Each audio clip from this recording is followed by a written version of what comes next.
Hi, I'm Shawn Fowler, the Assistant Director for Employer Relations and Internships, and welcome to Career Chats. We're delighted that you've joined us today to learn about interviewing, resume building, and other wonderful tips from our employers. Thanks so much for joining us.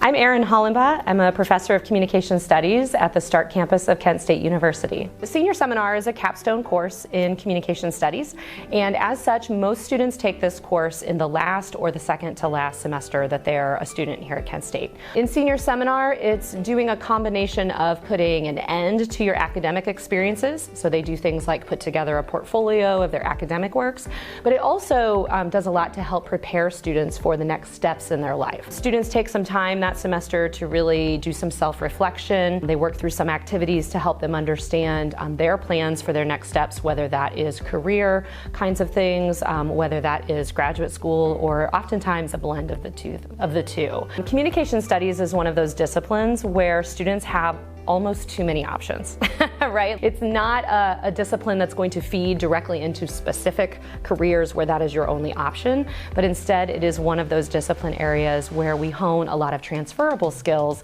that students can use in various industries and lots of different types of career choices.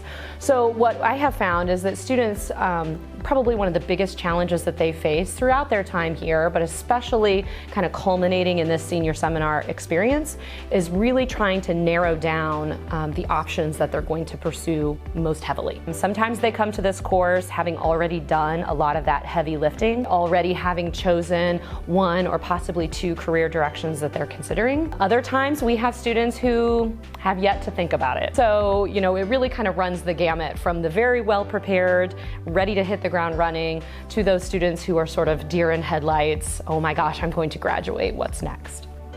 So the main reason that I was interested in coming to Career and Internship Services for help is my own shortcomings as a professor in this area, right? Like, I took a very traditional academic path towards the career that I am in now.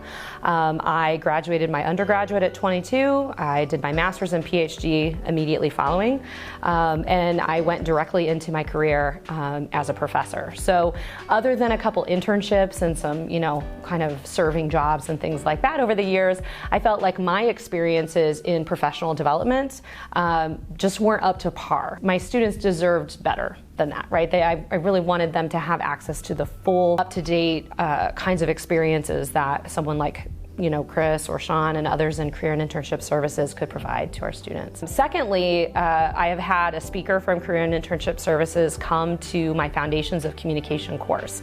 And that course, approached mainly sophomore students, some first-year students, and really kind of introduced them to the role of Career and Internship Services and the importance of thinking about your career throughout your time as an undergraduate. Having Career Services come to class, talking with, first, second-year students, really helped me feel like this is a presence that needs to be throughout our curriculum. This is not just a one-time shot, here we are, come see us when you need us. In communication studies, we really bake that into the curriculum, right? Career services is a part of what we do in a number of courses. So seeing the influence within earlier courses really kind of prompted me to bring that full circle and come back in senior seminar as well. Students really rave about the influence of Career and Internship Services in the senior seminar course. Like, for real, they do. I see comments on my student evaluations. They come and approach me after class and they tell me about how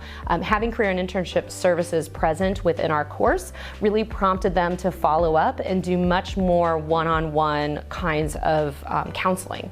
Seeing that door open and saying, oh my gosh, I realize now it's not so intimidating, right? These are real people, they're looking out for our best interests. As I mentioned, globally speaking, even for those students who don't follow up immediately following the class, they do report that they feel much more prepared for their next steps in their career, and that they also get a good sense that Career and Internship Services is available to them, not just as a student, but as an alum as well.